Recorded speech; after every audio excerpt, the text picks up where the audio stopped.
Here we are. We are officially live. Yay! Well, hello, hello, hello. I am Laura May Lindo. I am the member of Provincial Parliament for Kitchener Centre. And I am so very excited to share the time and the space with so many amazing women today. Typically at this time, I host a little podcast called People in My Hood, a philosophical podcast. And every once in a while, I take that time to also do some other very super cool things. This time round, I am taking that time to celebrate women and women identified folks in Kitchener Centre and also within the region, because that's how communities work, with a very cool program called Leading Women, Leading Girls, Building Communities. I am so very excited to welcome a number of very powerful, very interesting and engaging women from Kitchener Centre and across the region, some even further than the region, that work in Kitchener Centre, to this wonderful live stream. But before we do anything, we need to start well. And what does that mean, folks? That means recognizing the land that we are on. So I am actually hosting the Leading Women, Leading Girls, a virtual live stream today from my home in Kitchener. This land has been held down, cared for, loved, and stewarded by the Haudenosaunee, the Anishinaabe, and the Neutral people. We are on the Haldimand Tract. We are part of the Dish with One Spoon covenant. And one of the most important things that I have been taught is that finding out the land that you're on is easy. That is what you can Google, my friends.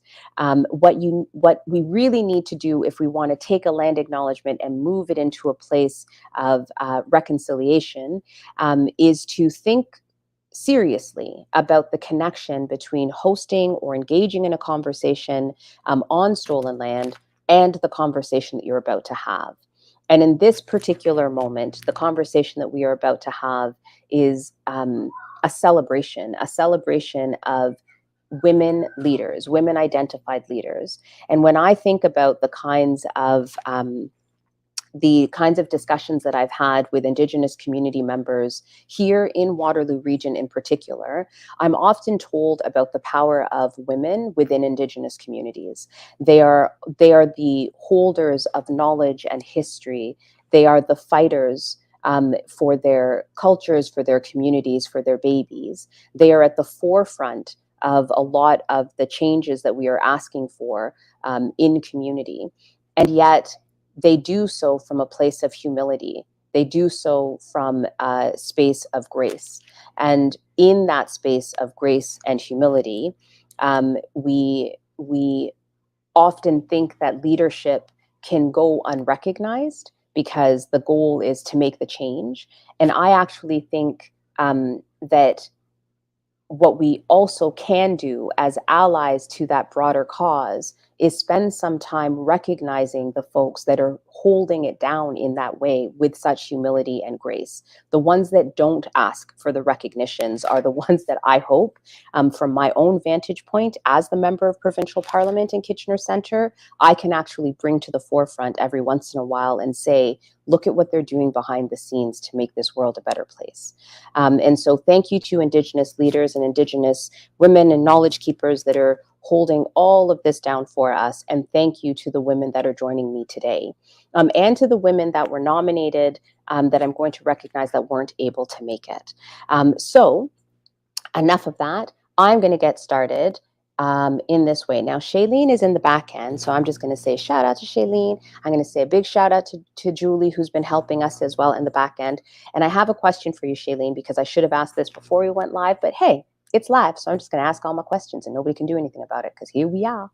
If I remove the picture of the award, then I can bring the person up, right? And then we can show the award after. Is that cool? Like if yeah, we're just going to do things. I'm just going to start pressing buttons and nobody can stop me. So here is what's going to happen.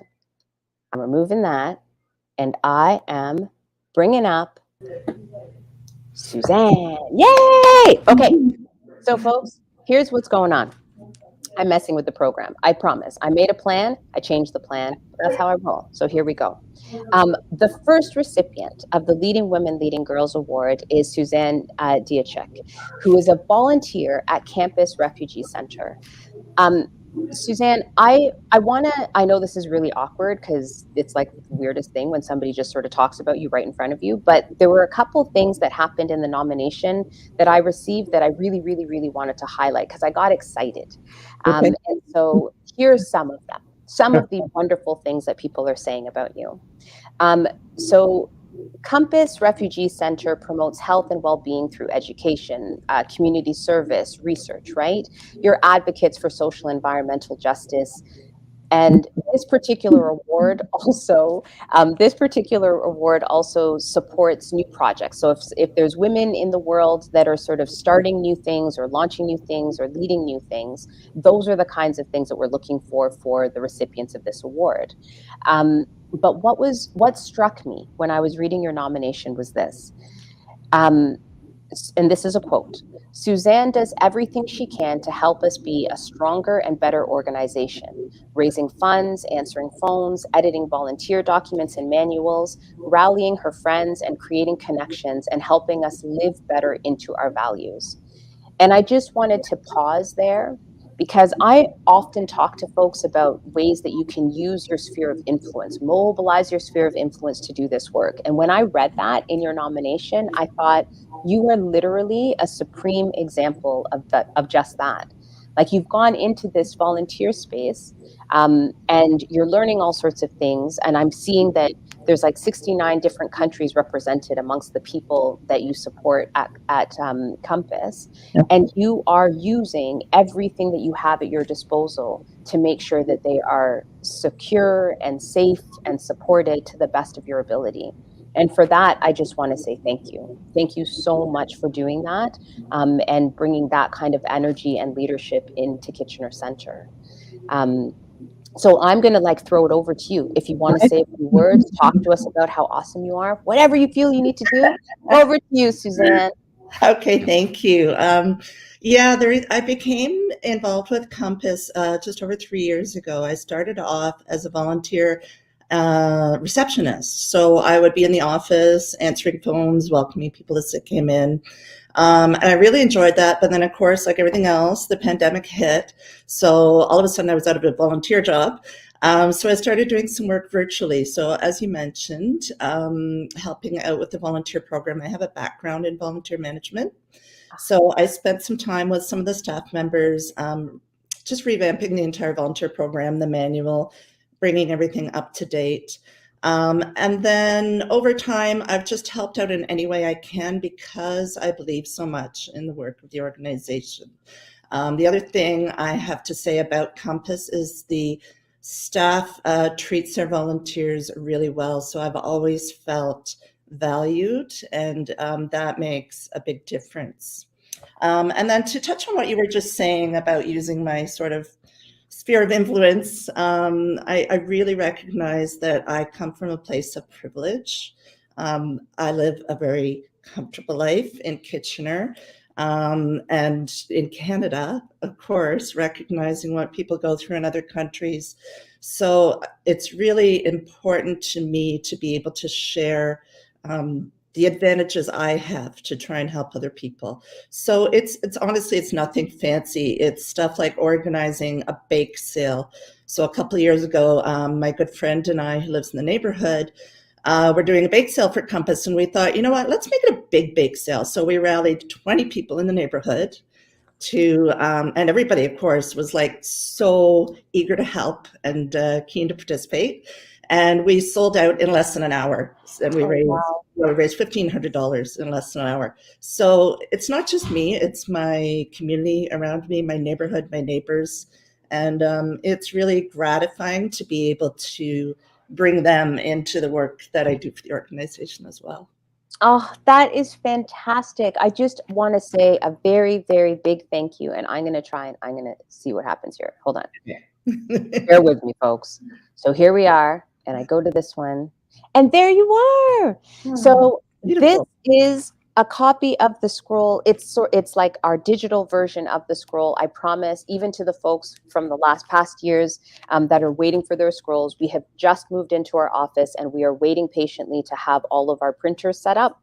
And once we do, we will print the proper version of it. And hey, I'm in a live stream. I'm in a podcast. Hey, see, they got a scroll. Do you want to say congrats?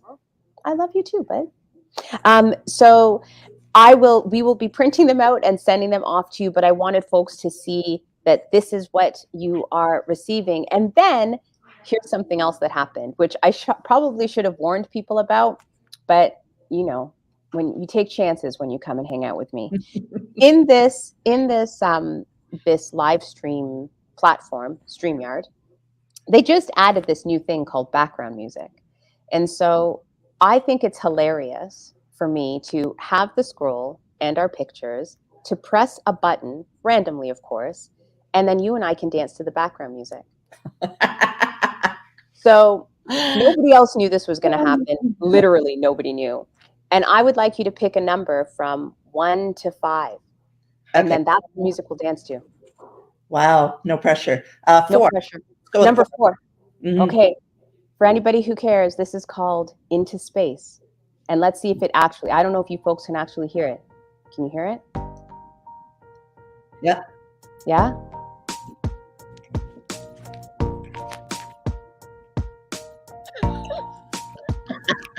I was not even warning on this. Oh my gosh, this is hilarious to me. Uh-oh. Uh-oh. Uh-oh. For anybody who's just tuning in, this is me and Susan. We are jamming.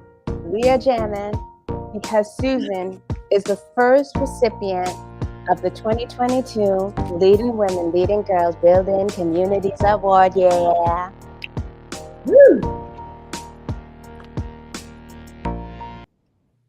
Okay. What? Listen. How the recipients dance too, because that's something. Oh, I'm making every recipient dance. That's what's going to happen. Now that StreamYard added this, my streams are going to be the bomb. So, Susan, thank you. Thank you so much for everything that you do. And I'm going to take you out of this live stream, but I swear your scroll is a coming. And thank you for everything. Thank you so much. Congratulations. Thank you. Bye. Okay. So now now all of the people that were like signed up for awards are worried. They're very worried about what's going to happen here. Hold on. Who is next? Who is next? Who is next? I've got Joan. Joan is coming up with me. Here we go. Hi. Well, hello, Joan. How are you? Yeah, it's good to see you, Laura May. It is so lovely to see you. Okay. So Joan is the second recipient. As soon as I found that music and I started to make this a dance party, it just took another level and now I can't even keep it together. I was just turning to Gavin, who nominated me, like, what did you sign me up for? Poor Gavin is like, I didn't know. So here is the deal. I was reading about Joan and I am super hyped to also have you with me as a recipient of the second Leading Women, Leading Girls Award. And here is why. You were doing some pretty super cool and awesome organizing at the University of Waterloo, working with students. I didn't actually know that the grad students at UW are the only group of grad students and sessional instructors that are not unionized. For grad students, is that in Ontario? That's right. Almost in all of Canada, Waterloo remains essentially the only major university who has not yet unionized its TAs, RAs, and sessionals, and we want to change that. So there you are. You're doing your degree in. You're doing a master's in quantum information at the University of Waterloo. You're fighting to make sure that grad students have what they need. In order for you to do that, that means that you're teaching people about the importance of unions and not just your affiliation with the union, because we pay our dues, but how unions can work with you and for you to make the spaces a better place. In the meantime, in your spare time, you realized that doing that kind of grassroots organizing and organizing in spaces, there's a major hurdle. And one of those major hurdles is volunteers, retention, and recruitment. So you just decided, I can make a tool for that. That's what happened? Well, I mean, kind of, I suppose. I mean, it was really just me trying to do something to contribute to my community at Organize UW, because we had this challenge where our new people who are excited about volunteering with us kept falling through the cracks because our organizers were passionate and overextended, like every organizer is, and they didn't have extra energy to devote to volunteer recruitment. And when I was an undergrad, I created a peer mentoring program to help undergrads get involved in academic research. And I felt that a similar model could be used to help graduate students get involved in their union. Well, it is fantastic. It's fantastic when you start to see how people use all of the skills that they're learning in programs and all of the skills that they're learning in their own volunteering spaces and bring it to practice in the space that they're in. It's amazing. And so then the other thing, because apparently in your spare time, you're right, the double spare time. I have so much of it. You have so much. So you have been working with Greenhouse, which is a startup incubator for social innovation at the University of Waterloo, and you and your partner Sarah Co-founder, Sarah, the co-founder. Okay, so you and Sarah, who are have co-founded some super cool things, and that is called Grassroots. Is that what this is called? Yeah, Talk to us about that. The platform we created to solve this problem of volunteer recruitment and retention through peer mentoring is called Grassroots. And it's our hope that not only will this be an effective tool to solve a problem that we face on University of Waterloo campus, but we've also partnered with a local Waterloo Region Yes in My Backyard, YIMBY, who are excited about potentially using our tools for their efforts. And the long-term goal and hope is to build some of the first software that facilitates organizing as a program rather than simply doing outreach through email lists, and really helps you build those crucial volunteer relationships on the ground that are so essential to success. Oh, I love it. I love it. I love it. And I love the bringing together of technology and organizing for good. Yeah. Like that kind of stuff, I think rocks. And the other thing, as a shout out to Kitchener Center folks, is that we have everything like right here in this riding to be able to do all of that with the tech hubs that are, dedicated to doing this work. Folks like you who are living that dream and creating those things, because spare time. Why not? I love it. So I am so very grateful. There was something else that was on there, and I just need you to talk to me about it because I don't know if I'm understanding it correctly. But the other thing that was raised in the nomination was this.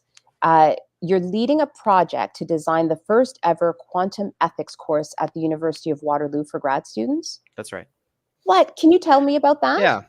Yeah. So quantum computing is my field. That's what I'm getting my master's degree in. At the end of this term, I'll be graduated, and it's what I'll be pursuing a PhD in as well. And you hear a lot of headlines coming out of quantum computing where, back in 2018, we had a quantum computer do a calculation in 3 minutes, what it would have taken a supercomputer 10,000 years. So quantum computers have this incredible power and potential, and that when we finally get them working and fully useful, there's a lot that can happen. And how I come to this space thinking about the topic of ethics is I've seen what's happened with AI ethics. We're currently kind of in the midst of this challenge where a technology has been developed too quickly to have any kind of oversight on.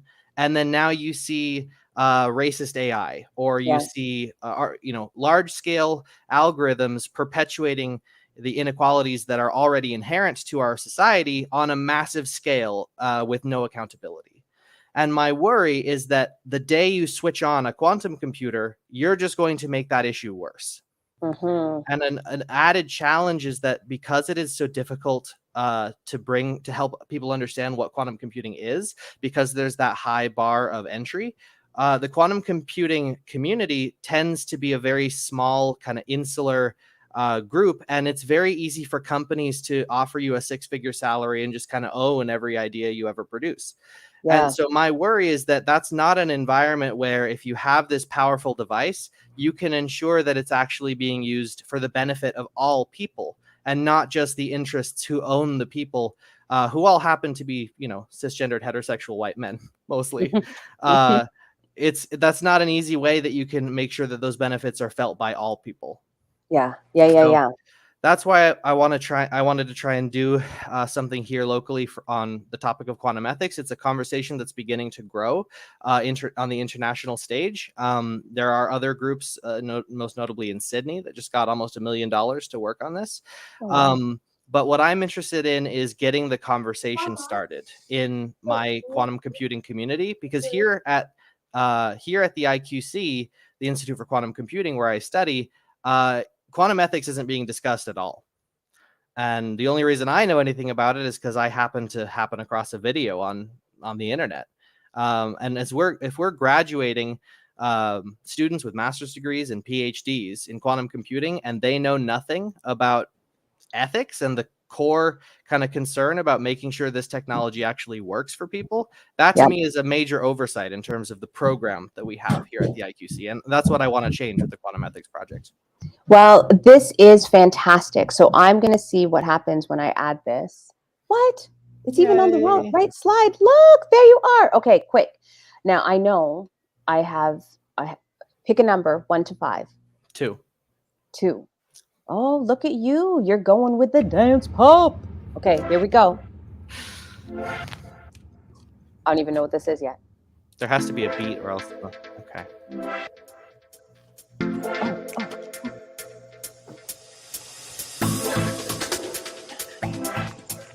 Oh, we just got what?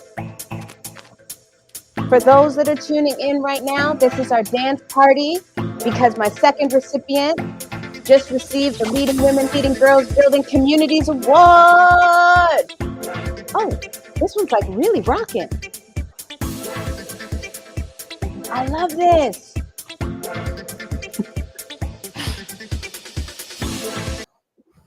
Thank you, Joan. That was awesome. Listen, this is fantastic. I can't wait to hear all about the amazing things that you keep doing. Thank you so much. Have a good day. Bye. Okay, friends. So now we are going to Melissa. Well, hello, Melissa. How are you? Well, hello, Laura May. I'm good. How are you? I am so good. Okay, so here's what's happening. Melissa is the third recipient for the Leading Women, Leading Girls Award. And the reason that I have asked Melissa to join me and be a recipient of this reward is this. I keep bumping into Melissa in all these different, very interesting ways. So Melissa is a mama and Melissa is an educator. And Melissa is somebody that I've met who is completely 110% dedicated to sort of, you know, when they say educators love lifelong learning, right? So there's this complete dedication to learning about new things, but most importantly, applying what you are learning to the work that you're doing, whether it's work in the community, work in schools, etc. So I have this book club called the Real Talk Book Club, for instance, and Melissa was in this Real Talk Book Club doing all sorts of stuff, learning all sorts of stuff, trying to apply all of these things. When the Real Talk Book Club starts to have real discussions about like making a vision of what it is that we want for our school system, Melissa's at the forefront saying, yeah, I want to figure out how to apply this to the work that I'm doing right now. But the other thing that I find is fascinating and deserving of an award like this is that Melissa is demonstrating to her own little people what leadership and leading with love looks like. And so because of the kind of commitment that you have to making our community so much better, you're telling me stories of what your children now want to do that work. And that level of modeling and leading with love is something that many mommies don't have somebody recognize. You know, at the beginning with the land acknowledgement, when I was talking about the people that are doing work, holding things down in the background, every once in a while, I think we have to bring them to the forefront and just say how grateful we are to them for what they're doing. And so that's what I wanted to do for you today. I just wanted you to know how very grateful I am to you for everything that you're doing and how lucky your little people are that you are their mama. That is very humbling, my sweet sister. you know, I'm going to be 51 soon, so I'm well seasoned, but, you know, there's no time limit. There's no expiry date on learning. There is a huge responsibility as an educator in being a role model, setting an example, Yep. empowering and educating in all aspects, and remembering that representation and each and every child seeing themselves and knowing that they're loved and heard is so important. And there's no excuse for that not to be able to happen. And, you know, as teachers, we're very powered by, okay, I got to check off my boxes. I got this curriculum to teach. And that's all great. But we're teaching little people. We're not teaching curriculum. We're teaching people. And so when that child feels heard and loved and is represented and sees themselves and what they're learning, that's when the magic happens. Yes. And if that's not there, how is anybody inspired to learn anything? But when I have friends my age who have said, you know, well, it doesn't matter what I'm going to do because it's not going to make a difference anyway. Well, if that's how people choose to live, like, things aren't going to happen. And we all have a responsibility to each other too. That's the other part of it. Yep. And so I'm just going to keep, you know, tapping people on the shoulder with where I'm working and calling them in, as you say. And it's not hard to do. And, you know, like, maybe if you just keep poking and tapping, they might join us. Right. And if I have the attitude that, well, it's not going to make a difference, then it's not going to make a difference. That's right. But if I decide, you know, and that might mean it could be something as small as somebody makes a comment that's really not okay. And, you know, maybe that's where you can inspire their learning and make a loving suggestion of where to look, or just to kind of make them aware of their comment and what they need to do to unlearn. Yep. It's not hard to do. Nope. And it doesn't have to come in a book. And so that's it. That's the background, doing the, you know, building those relationships so that you can start to see that change and make that change and help people to be part of it. Yeah. That to me is magic. And so now I'm going to have you pick a number from 1 to 5. What's going to happen? So I just want to make sure I don't pick a repeat. Oh, it's okay. There's so many things that I. Oh, they just randomly. Okay, so yeah, let's try 4. Okay. Oh, you got the one that Shailene and I were jamming to the other. It's called Feeding the Ducks. I don't know why, because this is what it sounds like. Okay.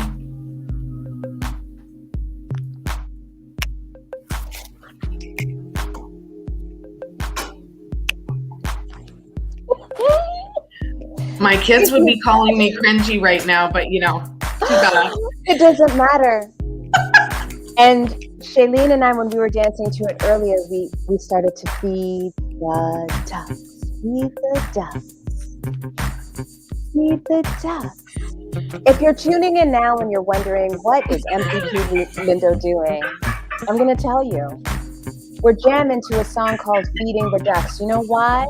Because Melissa is the 3rd recipient, that's right, of the Leading Women, Leading Girls Award. So we decided to have a dance party, and y'all are invited. It's lovely. Oh, Melissa, thank you so much for everything that you do. Thank you for all of the work that you're doing, both when you're doing stuff in the system and outside of the system. And thank you for building a community of love and care and support in Kitchener Center.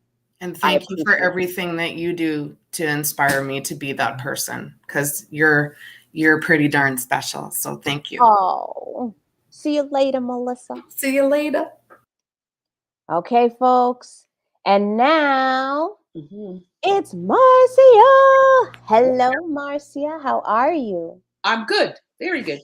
So listen, Marcia is the 4th recipient of the Leading Women, Leading Girls Award right here in Kitchener Center. And Marcy, I don't even know where to start with the stuff about Marcy. So we're just going to go in all the random directions. Here's the deal. When I first got to Waterloo Region, I was introduced to Marcia through the Congress of Black Women. That's how I first met you. And when sometimes when you meet somebody who's part of an organization, you think that that is all that they do. And over the course of the last 4 years, I have realized that Marcia has every single thing. Marcia is there. Every single thing. If I have a rally to talk about healthcare for folks, Marcia is there. If I have something about young people and we're talking about what they need to be surrounded with love and care and support, Marcia is there. If I pick up the Waterloo Region Record and they have articles about things that are happening with older adults, Marcia is in said article. And so I spend a lot of time going, I know her. And so in more recent things that Marcia has been doing, you are a co-founder of Run for Office Waterloo Region, which is an organization that's encouraging more Black candidates to run at all levels of office. Right. Can you talk to us a little bit about that? Yeah, I've lived in this community since 1982. And of course, being an educator and somebody who believes that, if you want to know about something, you have to go places and take a look and find out, ask questions. So I began to notice that there weren't too many people who looked like me in places where decisions were being made. And I thought, you know what? You need to do something about this. So of course, I retired quite a few years ago now. And then I started to talk to people in my retirement and go check more things out. And I began to find that there were other Black people in the community who were thinking the same way. Like, why are we not, running for office? Why are we not going to places and asking questions and being a part of some kind of campaign? And so I met two other people who were as serious about it as me. And they happened to be Tapua Azenga and Lanoy Carol Willery. And we decided to form this organization. And took us a while, but it's now up and running. And one of the things that we also want to do is empower the next generation. So one of the things that we felt was important is not only to speak to people of our age and stage, but speak to everyone. So using Zoom, we run monthly information sessions, usually on a Saturday afternoon for about an hour, because we know people's time is precious. And we've been doing that now. And we also have a website that's just up, and I'll say that in a moment. And the other thing that was really important, as I said, to empower young people to take their place in this society, right here in this region. It's a powerful region. It's growing, yes, dynamic. If it's your home, then you need to take responsibility for it. So we've hired a young person who's going to work with us. She's a university student, and she's a wonderful person. And working very hard at school, so we don't want to mess that up. So she's going to work with us for a limited amount of time each week through to the fall, which is when the municipal election is, because that's where we want to start. Not to say we don't want to deal with people at the provincial level, such as yourself, but we also have two other members of our Black community that are running, one in Cambridge, Marjorie Knight, and Ishmael Mohammed, who's running in Kitchener, South Hespeler. So we're working with those people because we're learning too. And we want to work with those candidates who come forward to run municipally. And so we're paying attention to the data from before and learning from others how to give some people a gentle push towards stepping forward and telling them not to worry, because we'll be there and we'll bring others with us as we do work. So that's one of the things that I'm doing now. And I know it'll get more and more intense as we move closer and closer to October the 24th. So, I'm a senior. So if you think you can't do it, stop that thinking. Yes, you can. Yes, you can. Wait. And my email is it is possible. And that's for a reason. There is no such thing as can't. There's maybe, not now, later, but no can't. I love it. I was in a meeting with somebody who was talking about retired nurses coming back in to supervise the clinical placements, because we've got a need for that. And they were saying, we're asking these retired nurses, some of them are seniors, and then they're like, actually, we call them seasoned or spicy. And so that's my new favorite thing. My spicy, I think my mommy would appreciate that. Yep. My spicy mama would be all over things like this. So thank you, Marcia, for that. Thank you so much. The only other thing that I want to say before I bring up your scroll and we have our dance party is this. Yes. In my email, I often get emails from Marcia when she comes across something that she thinks that I need to know as a member of provincial parliament. One of those things actually was the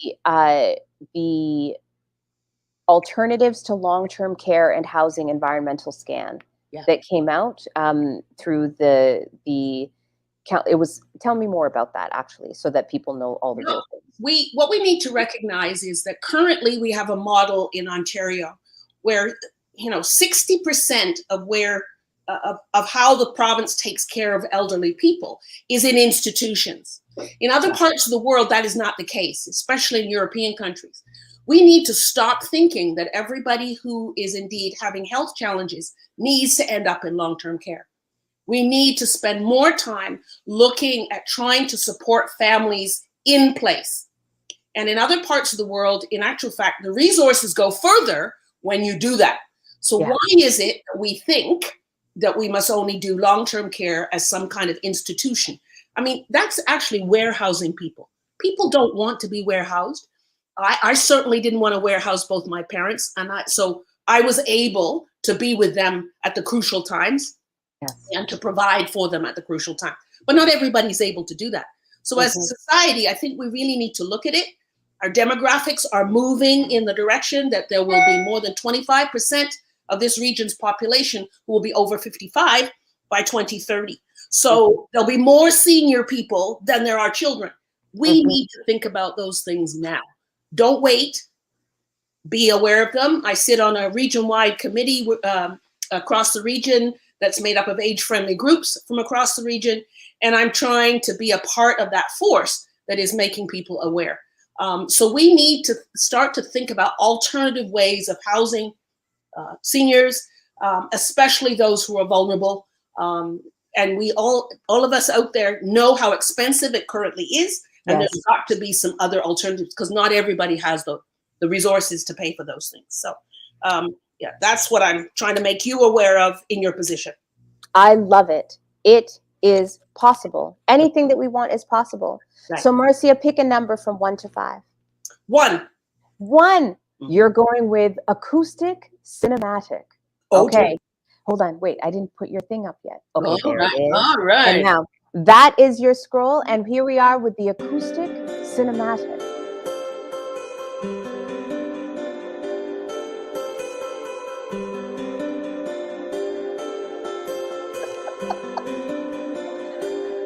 If you are just tuning in, you are part of the Leading Women, Leading Girls, Building Communities dance party with our focus on Marcia, whose advocacy is spicy. That's a good one. I like that. Oh, Marcia, it is so lovely to get to spend a little bit of time with you. Thank you again for everything that you do in Kitchener Centre and the ripple effects that has, not just in our region, across the province. I really, really feel blessed that we have our paths cross. Thank you. You take care. We got this. See you later. Okay, folks, before I bring our very last live guest, I just need to do this. There were some people that were not able to make it, and I do want to recognize them. One person was Giselle Diaz, who has been working in the field of prisoner rights, penal abolition, and transformative justice for 25 years. Today, Giselle is a member of the Faculty of Social Work at Wilfrid Laurier University in the Center for Indigeology. And so I just wanted to say thank you, Giselle, for everything that you are doing to make our community stellar and bright and poppin', and to make sure that we never forget the most vulnerable people amongst us. Because if we work to make sure that the most vulnerable people amongst us are held with care, love, and compassion, then every single person in Kitchener Centre and beyond wins. So thank you for your leadership. The next two people that I'm just going to show you their recipients of what we've crafted as the Friends of Kitchener Centre Award. And the Friends of Kitchener Centre are the folks that do work outside of Kitchener Centre, but the impact of what they're doing impacts all of us and holds everybody in Kitchener Centre with the love, care, and support that they deserve. And the first recipient who was not able to join us today is Joanne Attlee, who is she is a professor at the University of Waterloo, the director of Women in Computer Science, and Professor Attlee has invested her time and energy in correcting the gender imbalance present in yet another STEM field. Through the community events and outreach programs of the Women in Computer Science group, she has been able to encourage many women-identified students and young people to not only entertain the idea of pursuing a career in computer science, but giving them the guidance and the know-how so that they can achieve that goal. And so I just want to say a big shout out and thank you to Joanne for everything that you are doing, Professor Attlee. It is work like yours that expands the reach of these programs, expands the access for young women and girls who are trying to decide what it is that they want to do and who have often been told by systems that these places aren't for them. And your work is reminding them that anything is possible. So thank you for that. Also, a friend of Kitchener Centre is Amila Baksh, who is a professor also in the Faculty of Social Work, this time at Wilfrid Laurier University. And Professor Baksh has found ways to include student voices in decision-making within the university, empowering them continually. This was what their nominator had written to me. She voluntarily founded NIRE, which is the Normalizing Intercultural Relationships in Education group, which is an affinity space for racialized students within the university. I just want to take a minute to give a big shout out to you for that important work. When I was the Director of Diversity and Equity at Wilfrid Laurier University, I remember that the Faculty of Social Work at that time was really, really trying to address some of the needs for their students, and racialized students in particular. They were trying to make sure that they had what they needed to thrive because we weren't always represented in mental health fields. And so to see that this is something that has come to pass at this point in time is so, so very important. And to know that your students are seeing what you're doing and they appreciate what you're doing, I think it's just important for you to know that and take a minute to celebrate that. So thank you so much for everything that you do and the impact that you have in Kitchener Centre. My very last guest, Angela. Hello, Angela. Hello, Laura May. Oh my goodness, have you been wondering what number you're going to pick, what we're going to dance to? We're hoping for something with a good vibe in it. Oh, something with a good vibe. Okay, we're going to fix it. Okay, here we go. Everybody in Kitchener Centre, I need you to take a moment and say a big thank you to Angela, because I don't think you realize how much Angela does to hold us with the care, love, compassion, and support that we need. Angela is a service resolutions facilitator, and you're working in CMHA Waterloo Wellington. Angela provides services or provides her service in a way that is people-centered. And when we say that, we don't say it lightly in the kinds of work that we do. There are so many systems that people have to navigate if they are sort of having to address mental health issues, if their mental health issues are more complex, if they're navigating a variety of health issues. And when they get put into these systems, you don't always meet somebody who's person-centered, who cares more about getting you what you need that is going to help you to thrive than what the system is saying is the pathway that you have to take to get to the services that you need. And every report, by every report I have, that is what you do, Angela, day to day to day.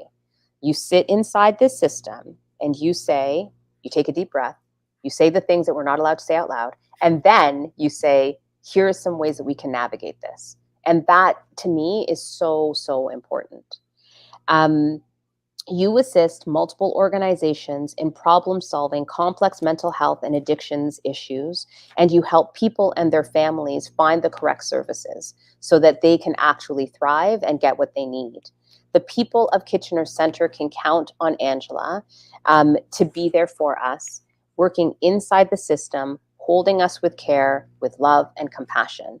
And Angela, I cannot tell you enough how important you are to us in Kitchener Centre in particular, in my own little riding, but to people across the region as well.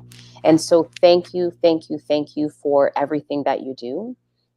Thank you for holding on no matter what is happening outside. You're just like, we're gonna fix it. That's what I think happens. And so talk to me a little bit. Let me know, first off, let me know what it is that keeps you pushing to do that work for so many people, not just in Kitchener Centre, but beyond. So yeah, I cover Waterloo, Wellington. I'm the only person in this role, and I always say that my title is just a fancy title for I'm the fixer. Yes. Or I try to fix things. I try to get the parts to work together. Most of the work is with the system partners across the region. So whether that's hospitals, mental health agencies, addictions agencies, acquired brain injury, whatever. It's to get them working together to get what the client needs and what's going to serve them best. What keeps me going? A lot of coffee. A lot of coffee. I think there's a couple of things. First off, it's very interesting work. Yeah. And while certainly you see common problems and common themes, no 2 days are usually ever the same, and you never know what you're getting when you get up in the morning. And I guess I might be characterized just a bit as a right fighter in general. So, it's kind of built into my DNA that way to go and do that work. And I got to say, too, the fantastic people that I work with across the system that are very client focused and want to see people get what they need in order to flourish in their life. Well, Angela, I can tell you from my little vantage point that my team couldn't do anything that we are able to do without having had our paths cross. Because sometimes we also are like, this is what they say is the right way that the person has to go to get to whatever it is that they need. And the blocks show up, but we know that we can pick up the phone and call you, and that you will do anything that you can to help us or direct us to the right people, so that we can keep that fight going for the people of Kitchener Centre. So with that, I'm going to have you pick a number from 1 to 5. Okay. Need something with a vibe. 5. Number 5. Okay, hold on. 1, 2, 3, 4. Okay, we're going. You picked rock. Okay. So let's see what happens. Okay, hold on. First, I'm going to put the scroll up because first you need to see that. This is you, Angela. This one's for you. Let's go in there.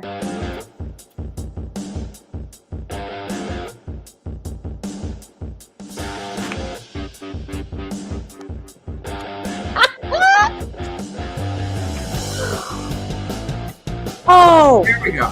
There we go. There we go. Now we got a vibe happening here. That's right. To the fine folks that are tuning in, this is MPP Lindo and Angela celebrating Friends of Kitchener Centre Award for the Leading Women, Leading Girls, Building Communities. And we're rocking out. Woo!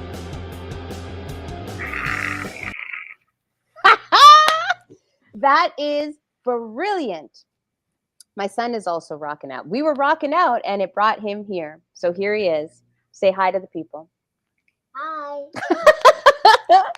Well, Angela, thank you so much for everything. Every single. Oh, fully I into know the it's hard. screen. Yeah. Sorry. So It's also it's it happens. It's what let's keep happens. going. But thank you for everything that you do, Angela. Thank you so much. I am so pleased that I was able to honor you in this way, and I swear your scroll is a coming. Thank you, and honored to be here in the company of yourself and such other wonderful women. See you later. Bye. I removed myself. Well, listen, folks, it is that day. Oh, no, wait.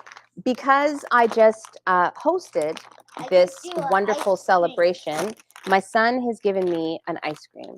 And I invite all of you to also find an ice cream somewhere near you and celebrate the women in your lives. This, my friends, was an episode of People in My Hood, a philosophical podcast with a fancy celebration for leading women, leading girls 2022. Wait, Be Mama. safe, have a good one, and enjoy yourselves. Bye. Bye. Wait, Mama.